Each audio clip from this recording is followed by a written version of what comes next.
আসসালামু আলাইকুম প্রিয় দর্শক, আশা করি সবাই ভালো আছেন। আমি নতুন একটা ভিডিও করে নিয়ে এসেছি। দেখুন, এই রাস্তার উপরে, রাস্তার এই পাশে রাস্তা দিয়ে যাইতেছি, কিন্তু এই রাস্তার পাশে দেখুন কলা গাছ রয়েছে। কলা গাছের কারণে কিন্তু আপনার অটো, ভ্যান, রিক্সা এগুলো কিন্তু অনেক কষ্ট হয়, কারণ রাস্তা কিন্তু অনেক ছোট। তার কারণে এই রাস্তা দিয়ে দুই পাশে দুইটা কিন্তু গাড়ি আসলে কিন্তু যাওয়া কিন্তু খুবই কষ্ট হয়। অনেক সময় এই রাস্তাটা ফাঁকা থাকার কারণে কিন্তু রাস্তাটা স্পিডে কিন্তু সবাই গাড়িটা চালায়। দেখুন, এখানে একটা কেলা গাছ পড়ে রয়েছে, কিন্তু কেউ এখন পর্যন্ত কারো সাধ্য হয়নি কেলা গাছটা সরাই দেওয়ার জন্য। আমি চেষ্টা করতেছি এই কেলা গাছটা সরাই দেওয়ার জন্য।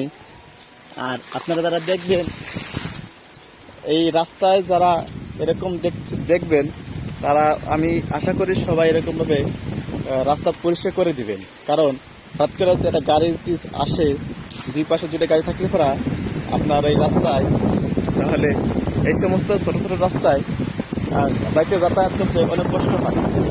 তাই আশা করি এই এরকম যে কলা গাছ রয়েছে, সেই কলা গাছগুলো যদি কোনো রাস্তার পাশে থাকে, আশা করি সবাই একটু সরিয়ে দেবেন। আর এই ভিডিওটা করার উদ্দেশ্য হচ্ছে আপনাদের সতর্কমূলক।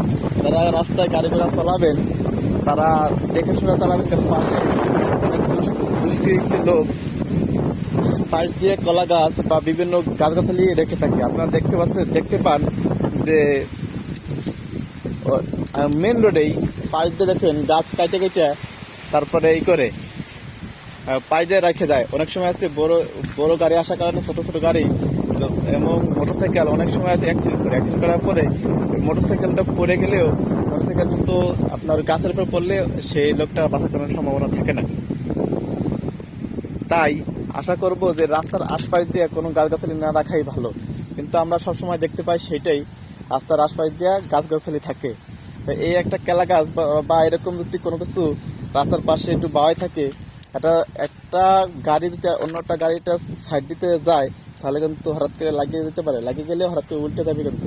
তাই আশা করি রাস্তাটা পরিষ্কার করে রাস্তার একটু দূরে আপনারা সবাই, এই যারাই ব্যবসা করেন গাছগাছালির, তারা একটু দূরে রেখে আপনারা করবেন, রাস্তা ছেড়ে দিয়ে আপনারা কাজবাজ করবেন। সবাই ভালো থাকবেন। আল্লাহ হাফেজ।